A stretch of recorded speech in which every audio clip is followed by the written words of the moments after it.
in Kotzker, they drink beer. The truth was really the most important thing. What does it mean to be truthful? So the first level of being truthful has to do with other people, that you're honest to other people, but the real truth that they were looking for in Kotzker is honesty to yourself. A lot of times we tell ourselves things, we lie to ourselves, so forget about lying to other people. We're just busy telling ourselves that we are certain things that we're not. Or when it comes to serving God, we have to know what is it that we can really be expected to do in truth. And what is it? That was true. What do you say? I love one. So this is the type of Torah that permeated the Kotzker philosophy in everything he did. And it was always to look at a person's true motivation, to see where was the person coming from. In fact, there was one of the Kotzker Rebbe says, what's the difference in Kotzker and other Hasidim? He says, other Hasidim tries to find the good in you and focus on the good. But in Kotzker, they try to find all of the schmutz so they could clean it off. So the only problem with Kotzker is that sometimes you have so much dirt that you never get around to cleaning it off. And the truth is, the Kotzker derech, people ask, what happened to it? Right. It was almost something that was so hard, it was so challenging, it couldn't really be sustained. To ask people to dig that deep into themselves, to be so honest with themselves. And could I ask you to daven today only if you really mean it? Yeah, there's plenty of people who do that, and they just don't daven very much. You know what I'm saying? The people who are wanting to have the full experience in truth, those are the people, you know, they're the finest Yiddelach, but they're not davening every day. In Kotzker, they wanted both. You have to daven every day because you're from a Yid, but you don't just daven because you davened yesterday. In Kotzker, you know, he asked one of his chassidim, if you found my wallet, would you return it? So he says, of course, Rebbe. He says, you're a fool. So then he asked the next chassid, would you return my wallet? He says, Rebbe, your wallet I would keep for myself. He says, you're a thief. Then he asked a third chassid, he said, if you found my wallet, would you keep it? He says, Rebbe, I can't tell you, I don't know. Maybe I would take it, maybe I would give it back. When it happened, I would see. He says, you're an honest man. A lot of us have a preset condition of what we're going to do. We don't actually know what it is that we're going to do when it happens, but we think about ourselves. We say, I'm an honest man, or I'm a thief. How do we know what we're really going to do at that moment, that time that it comes for us to do? More or less the same. We try. We say Kriya Shema. I say Kriya Shema tonight because I said it last night. But the question is, do I ever say it?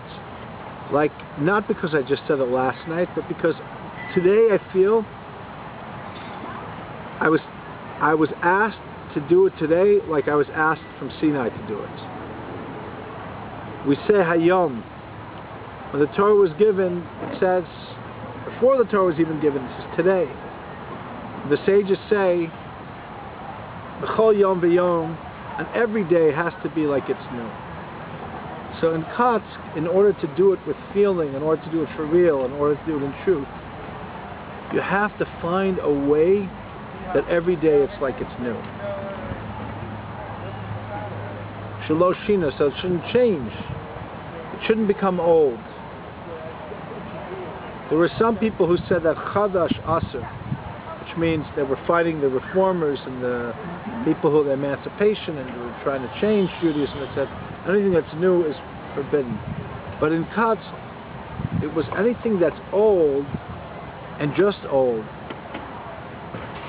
That's not true. So in fact, what Kotzker wanted was nothing less than a revolution in Judaism.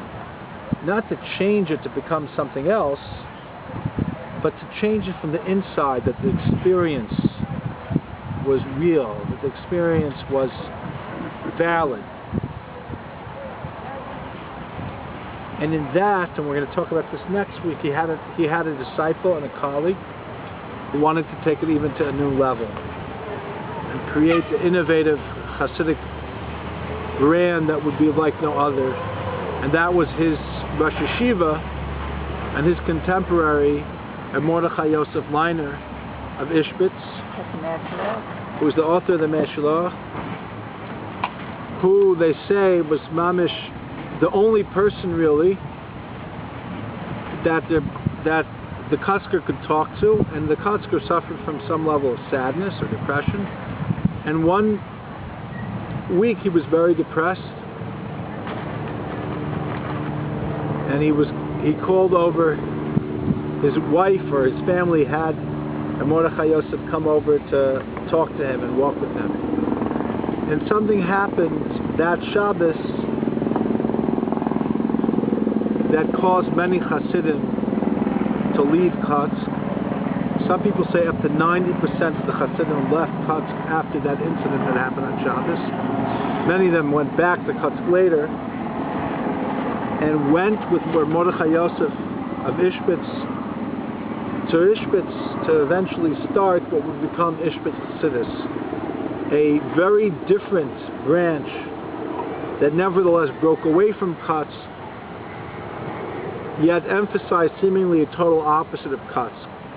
But nevertheless, if you look inside, it wasn't that opposite. And that's what we'll do next week. We'll learn more about the Mordechai Yosef and his derech, which was to find God